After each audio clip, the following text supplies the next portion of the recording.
नमस्कार दोस्तों, मेरा नाम है अमरीश। दोस्तों, आज हम चर्चा करेंगे लर्नर लाइसेंस से जुड़े हुए रूल और रेगुलेशन पर। आज हम आपको बताएंगे, अगर आपने 18 साल कंप्लीट कर लिया है, आपने लर्नर लाइसेंस के लिए अप्लाई कर दिया है या फिर आपके पास ऑलरेडी लर्नर लाइसेंस है और आप अभी नई-नई गाड़ी चलाना शुरू किए हैं, तो आपको लर्नर लाइसेंस से जुड़े हुए जो रूल और रेगुलेशंस हैं, उनके बारे में जानकारी होना बहुत ज़्यादा ज़रूरी है। देखिए दोस्तों, जो नई लड़की हैं, जो अभी-अभी गाड़ी चलाना शुरू की है, उनको ये लगता है कि हमारे पास लर्नर लाइसेंस है, तो हमारे लिए सब कुछ है। यानी अगर हम गाड़ी को लेकर जाएँगे, तो ट्रैफिक पुलिस हमारा कुछ नहीं कर पाएगा, क्योंकि हमारे पास ऑलरेडी लर्नर लाइसेंस है, तो हमें कोई प्रॉब्लम नहीं आएगा। लेकिन उनको ये नहीं लगता कि लर्नर लाइसेंस के साथ-साथ जुड़े हुए कुछ हमारे रूल और रेगुलेशंस हैं, उनकी भी जानकारी होना बेहद ज़रूरी है।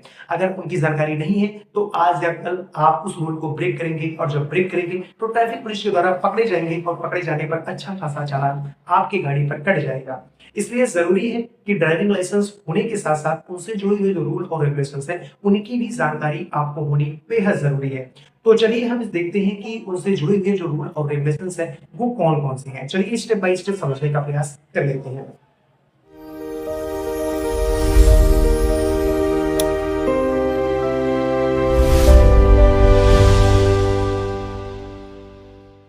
इसमें ये रूल कहता है कि अगर आप एक लर्नर हैं, आपके पास लर्नर ड्राइविंग लाइसेंस है, तो आपको करना क्या है? आप अगर फोर व्हीलर ड्राइव कर रहे हैं या टू व्हीलर ड्राइव कर रहे हैं, तो आप अपने गाड़ी के फ्रंट और बैक दोनों साइड में आप एल मार्क जरूर लगवाएं। एल मार्क का स्टिकर आता है, रेड कलर में होता है। आप गाड़ी के फ्रंट और बैक दोनों साइड में आपको लगवाना मैंडेटरी है। देखिए दोस्तों, आपने भी देखा होगा या मैंने भी बहुत जगहों पर ऐसे देखा है आते जाते कि जो भी फोर व्हीलर की गाड़ियां होती हैं, उनमें एल मार्क लगा होता है, ये मैंने देखा है।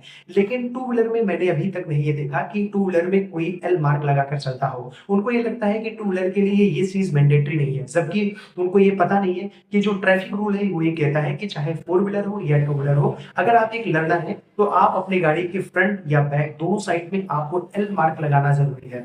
अगर आप एल मार्क नहीं लगाएंगे, तो ट्रैफिक पुलिस के द्वारा पकड़े जाने पर आपकी गाड़ी का चालान हो जाएगा। तो आपकी गाड़ी का चालान ना हो, इसके लिए आप जरूरी है कि आप अपने गाड़ी के दोनों साइड में आप एल मार्क जरूर लगाएं। ये रूल 1 है जो आपको ध्यान में रखना है।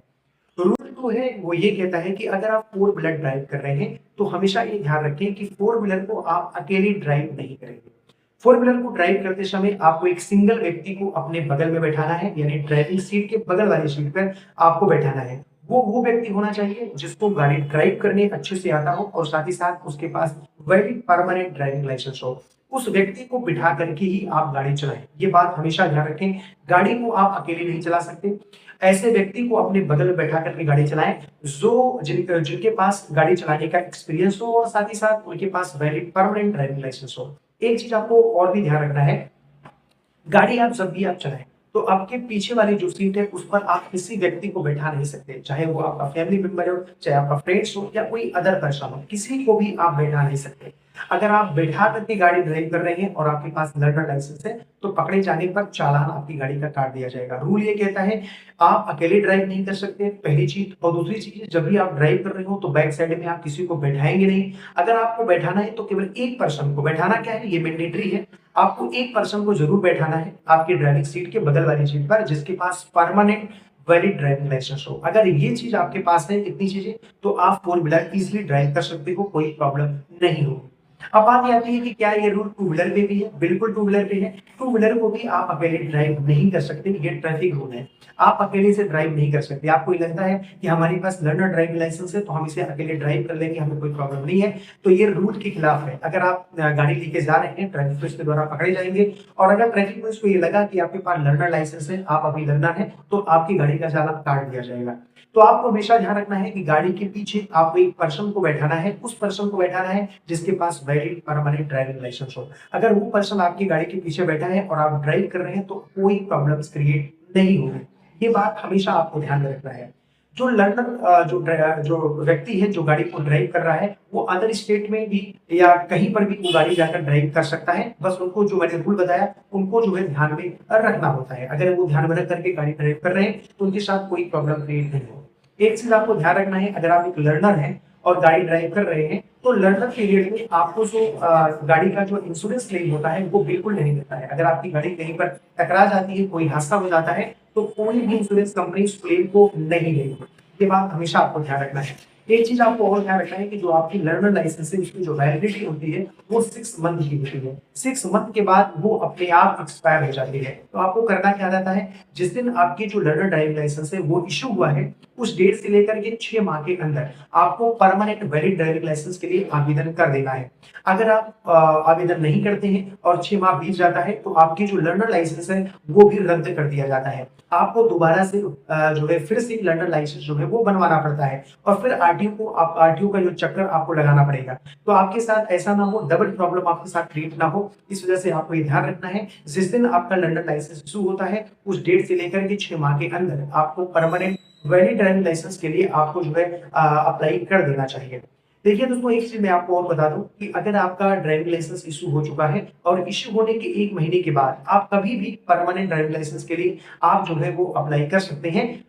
वो आप एलिजिबल हो जाते हैं। 1 माह के पहले आप नहीं कर सकते। 1 माह जैसे कंप्लीट हुआ, आप जब भी 6 महीने के अंदर जब भी आपका जो है समय मिले आपको, तो आप जो है इस परमानेंट ड्राइविंग लाइसेंस के लिए आप अप्लाई कर सकते हैं और अप्लाई कर देना भी चाहिए। क्योंकि अगर एक विद इन टाइम में अगर आपको परमानेंट ड्राइविंग लाइसेंस मिल जाएगा तो आपके लिए अच्छा होगा।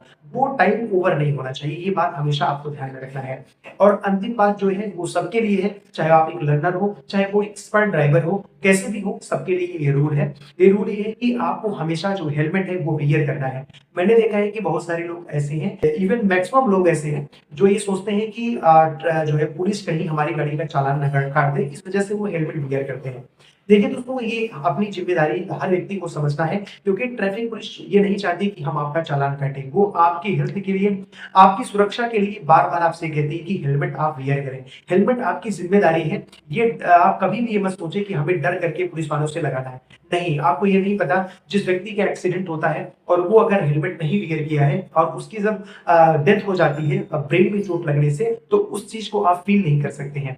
तो इस वजह से आपको ये जरूरी है कि आप हेलमेट को वियर करें, क्योंकि आपको पता है कि हमारे बॉडी का जो ब्रेन वाला पार्ट है ये बहुत ही सेंसिटिव होता है। अगर इसमें गहरा चोट लग गया तो इसकी रिकवरी कर पाना बहुत मुश्किल होता है। तो ऐसे में जो पेशेंट होते हैं उनकी ऑन द स्पॉट डेथ हो जाती है। अगर डेथ नहीं भी होती है तो लंबे समय तक वो इसे झेलते रहते हैं। तो आपको आपके साथ ऐसा प्रॉब्लम ना हो, इसलिए से आप हमेशा जब भी गाड़ी ड्राइव करें तो आप हेलमेट को जरूर वियर करें। इसको आप अपनी जिम्मेदारी समझें। ऐसा ना हो कि हम पुलिस के डर की वजह से हेलमेट पहन रहे हैं, ऐसा बिल्कुल नहीं होना चाहिए। आप अपनी जिम्मेदारी से उस हेलमेट को वियर जरूर करें, क्योंकि आपकी सुरक्षा के लिए सबसे महत्वपूर्ण होता है हेलमेट। तो गाड़ी ड्राइव करें तो हेलमेट का इस्तेमाल आप जरूर करें। ये कुछ ट्रैफिक रूल्स थे जो मैंने आपको बताया, खासकर लर्नर के लिए, क्योंकि जो नए नए लड़के होते हैं वो गाड़ी ड्राइव करने जाते हैं, उनको ये रूल के बारे में पता नहीं होता है और वो बार बार उस रूल को ब्रेक करते हैं और उनकी गाड़ी का चालान होता है। ऐसे में उनको लगता है कि पुलिस हमारे साथ गलत कर रही है, जबकि ऐसा नहीं है। आपको रूल रेगुलेशन के बारे में पता नहीं है, उसका वायलेशन बार बार करेंगे तो पुलिस के द्वारा गाड़ी का चालान किया ही जाएगा। और अगर आप हमारी इस वीडियो को देख लिए हैं, आपको इन रूल और रेगुलेशन के बारे में पता चल गया है, तो आप 100% ये तय है कि आप उस रूल को ब्रेक नहीं करेंगे, आपकी गाड़ी का कभी भी चालान नहीं कटेगा। उम्मीद करता हूँ कि आपको ये वीडियो पसंद जरूर आया होगा। आपको इस वीडियो से कुछ ना कुछ सीखने को जरूर मिला होगा।